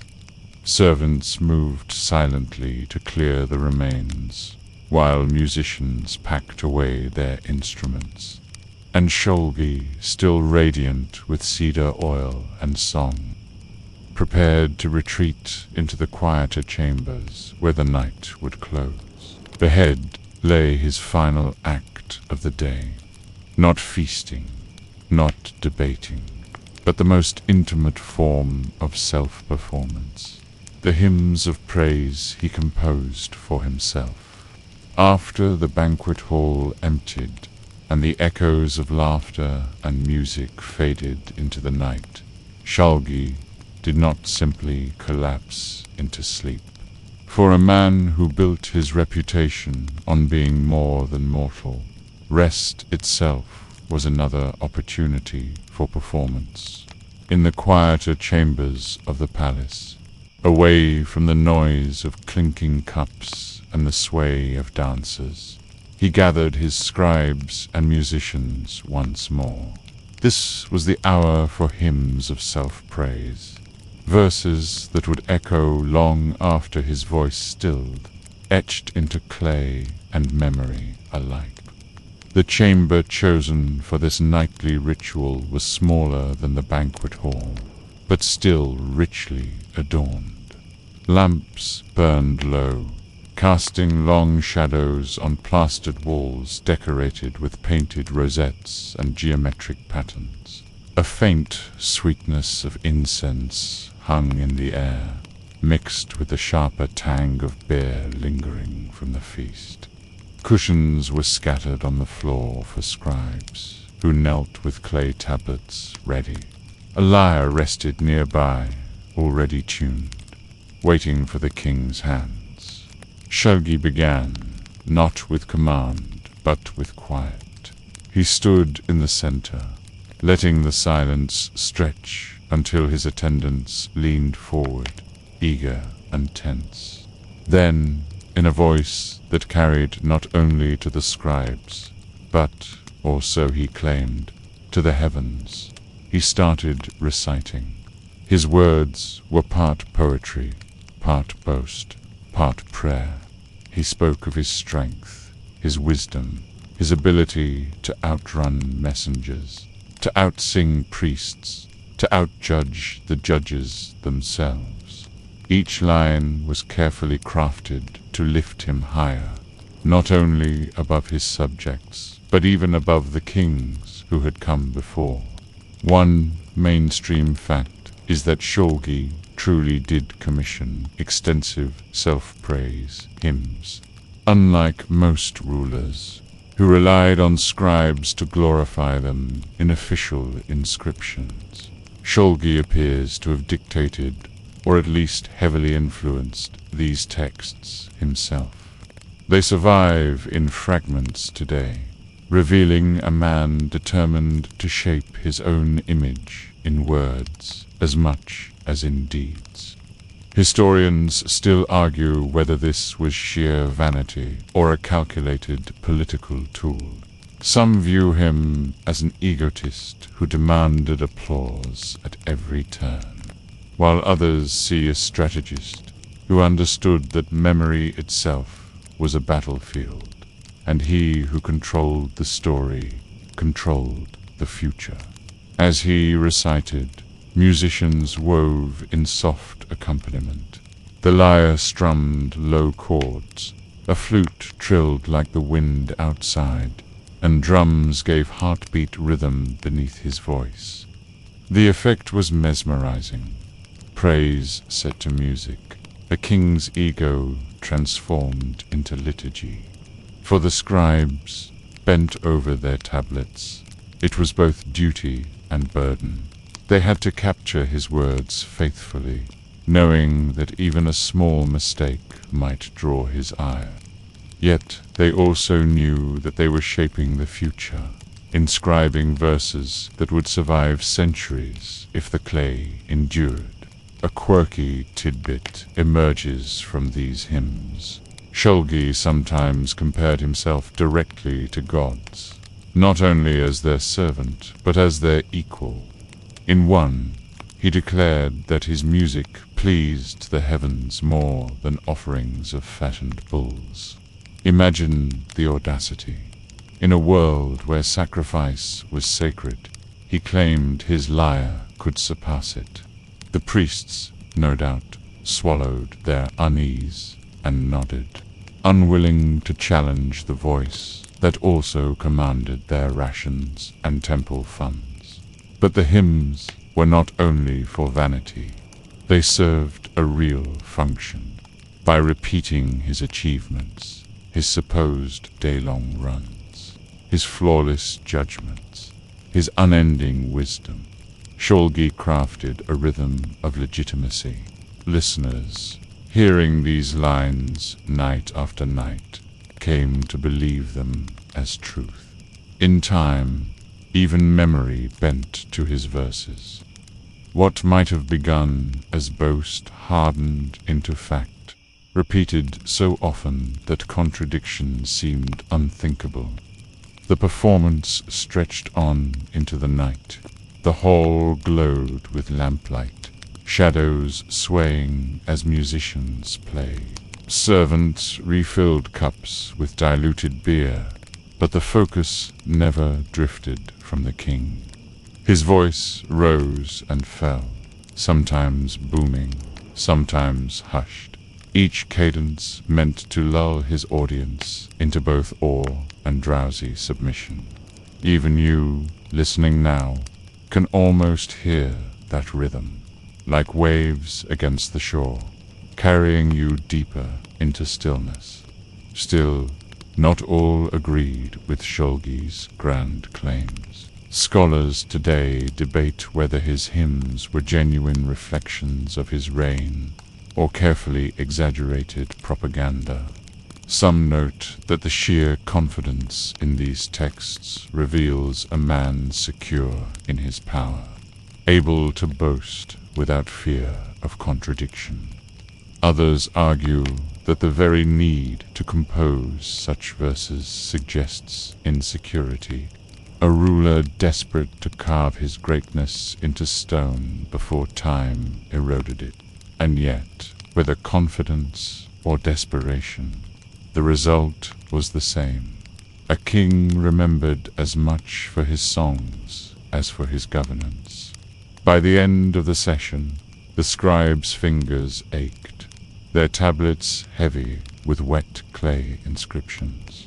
Musicians set down their instruments, rubbing sore hands. Shulgi, however, seemed tireless. He basked in the glow of his own words, humming a final refrain as if to seal the verses into the air itself. Then, with a slow wave of his hand, he dismissed them all. The chamber emptied until only faint lamplight remained, flickering against walls, now heavy with the echoes of praise. For Shulgi, the day was nearly complete. He had begun with bathing and oils, moved through councils and markets, soldiers and scholars, and now ended with hymns that immortalized his voice. Each act of the day was a note, each ritual a chord, and together they formed the great composition of his reign. Soon, only one movement remained, the retreat into sleep, where his lyre's echo would carry him into the quiet of night. When the last of the scribes had carried their damp tablets away and the musicians packed their instruments into quiet shadows, the palace grew hushed. The corridors that had thrummed with life throughout the day now felt cavernous, echoing only with the muffled tread of sandals and the occasional cough of a guard on duty. Torches hissed and cracked in their sconces, throwing shifting pools of light across mud-brick walls. This was the time when Shulgi, King of Ur, prepared to withdraw into the stillness of night. Yet even this act, the simple matter of retiring to sleep, was layered with ritual and performance, as though the day itself would not let him go without one final movement in its endless symphony. The private chambers of the king were not enormous, as one might expect, but rather carefully arranged for comfort and symbolism. The floor was strewn with woven reed mats, over which lay thicker rugs dyed in rich hues. Pillows stuffed with wool and straw lined a low couch, draped with linen sheets cool to the touch. On small side tables, bronze lamps burned with sweet-smelling oil, casting a steady amber glow. Clay jars of water and bowls of dates stood ready in case the king wished for refreshment before drifting into dreams. Every detail spoke of abundance, yet also restraint. Nothing gaudy, nothing wasted. Before lying down, Shulgi followed one more ritual of cleansing. Servants brought in a basin of water, not as elaborate as the morning bath, but enough to wash the dust from his hands and face. A fresh application of oil was rubbed into his skin, this time lighter, scented faintly with myrrh. The gesture was symbolic as much as practical. Just as the day had begun with purification, so it would end. His body, tuned like an instrument, was set again into harmony before rest. Then came the prayers. Priests who remained in attendance recited verses softly, their voices weaving into the crackle of lamps. They invoked Nana, the moon god, whose silver light gleamed faintly through the high windows. They invoked Inanna, goddess of love and war, to grant peace to the king's dreams. Shulgi himself sometimes joined, murmuring lines in rhythm, as though his voice alone could call down blessings from the heavens. The cadence of the prayers was steady, repetitive, hypnotic, words tumbling one after another until they blurred into a lullaby of faith. Historians still argue whether these nightly prayers were deeply personal or largely symbolic. Some claim Shulgi was genuinely devout, weaving devotion into every corner of his life. Others see the rituals as extensions of his image building, designed to present him as a man perpetually surrounded by divine approval. Perhaps both are true. A king who saw himself as part musician, part priest, part judge, might well believe that even his dreams were stages upon which the gods listened. After the prayers, the attendants withdrew, leaving only a handful of guards and one trusted servant. Silence settled, heavy and complete. Shulgi often lingered at this moment, reclining not yet in sleep, but strumming a few final notes on his lyre. Imagine the sound, faint, almost hesitant, strings resonating against the vast stillness of the palace. No audience, no applause, only the king and the night, the music spilling out like whispered thoughts. It was the echo of his day, distilled into pure sound. There is a quirky tidbit from a fragmentary text suggesting that Shulgi sometimes claimed his music traveled into dreams, carrying messages from him to the gods. Whether boast or belief, the image is striking. The king plucking soft strings as though sending melodies into the sky, trusting that the moonlight would carry them upward. To him, even rest was not silence, but continuation of his song. Finally, he set the instrument aside, lay back upon the couch, and allowed his body to sink into softness. Servants adjusted the linens, ensuring they draped just so, while lamps were dimmed one by one until only a faint golden flicker remained. Outside, the city quieted. The streets emptied of merchants. The markets fell still, and only the distant calls of night watchmen drifted through the air.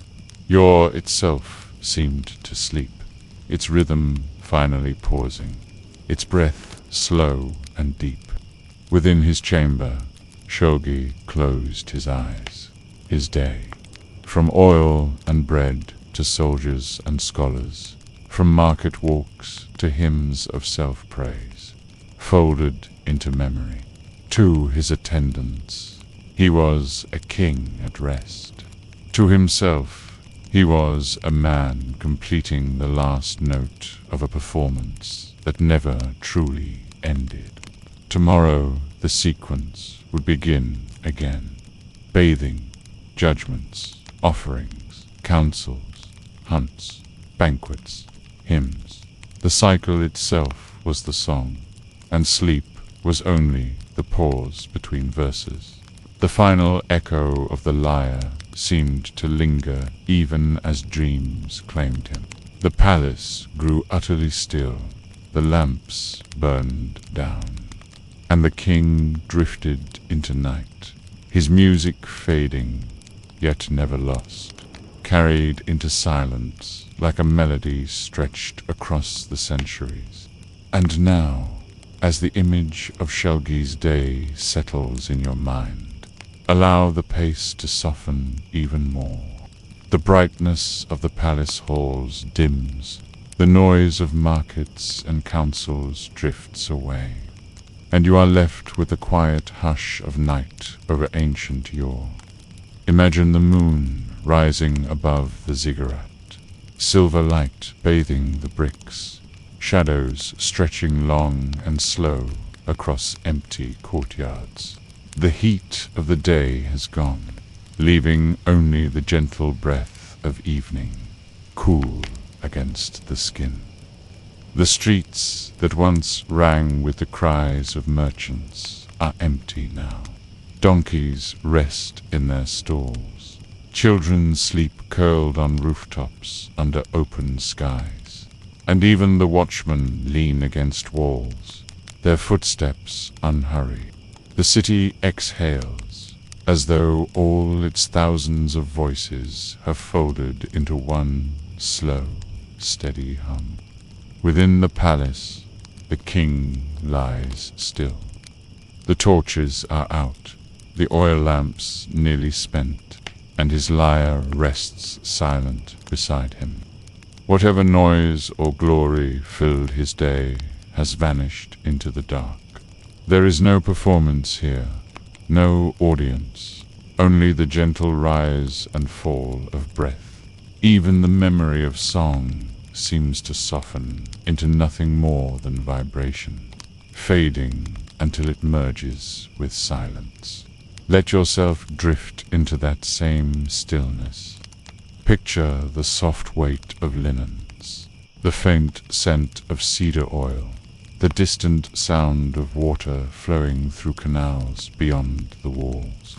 Let those small, ordinary details stretch long and quiet, pulling you downward into comfort. The rhythm slows, the words soften, and all that remains is calm, steady night. You are safe here, in the quiet heart of a city long gone, listening only to echoes that soothes rather than stirs. Sleep waits, gentle and unhurried, like music resolving into its final note.